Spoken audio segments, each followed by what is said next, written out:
Another area that a lot of you didn't understand was the slug. So I'm going to close this page and open up a new page. File, New. And here you can see, right down here, it says slug. So I can set my bleed here and I can set my slug here. So let's just open up a page with no slug, and then we'll go back and set it so that you can see how that looks and where it's located. So the slug is going to appear on the outside of the page. First, I'm actually going to go back and set up the bleed.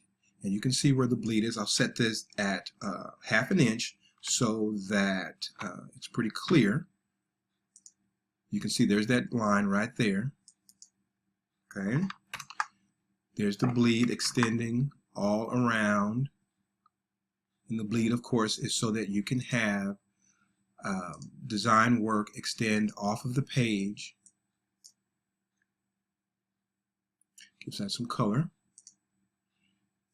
Extend off of the page. And if I press W, it shows me how it's going to print, what's going to be cut off. So this is the size of the page, 8.5 by 11. This is where it would be cut.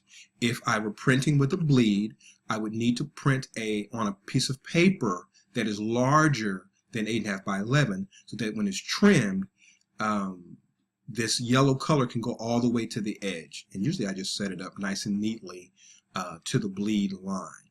The reason that this is set this way, if I were to set up my page like this, where the color goes right to the edge, what will most likely happen is the printer will not be able to get that exactly, and I might have a little white line like that, and it could look really bad.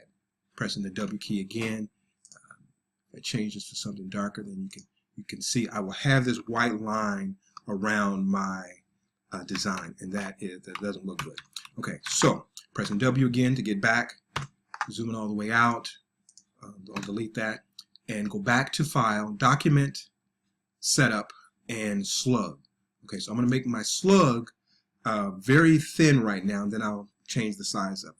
And as you can see here, I can change the different dimensions for the top, the bottom, inside, and outside all separately, or I can click on this little chain icon and just change one, and it will lock those together. So I'll just make this 0.25 so that we can see it pretty clearly. And now I've made my slug inside my bleed. Now you might say, well, in the grade book you said that the slug is always outside the bleed area. Well, you control that and you want to set it up that way. The reason is, if I put something in my slug, I put a little note here, and I say that this is the bottom. Let's zoom in on that. I say that this is the bottom, and then I have a page that has some bleed on it, maybe a very textured image or something that has bleed. Well, I won't be able to see the note that I left. So you want to always set your slug to something that's larger, that's greater than your bleed. So let's set our bleed at 0.25, and we'll set our slug at 0.5. And so now, if this object is still going to cover that up, but if I move my object and I stop it within the bleed area, it'll be here, and then my slug is here, and it can be seen. And this is for notes. I can put objects here, images if I want to, anything that you want to keep with the InDesign file for another designer or production person that may have to access the file. And you can also save the slug if you're making a PDF. So you can, as you export for your PDF,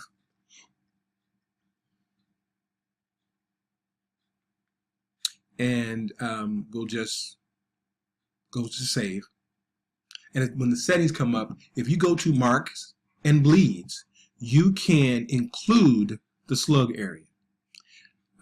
So you want to include your document bleeds, include your slug area, and then when you save that, everything will be saved together.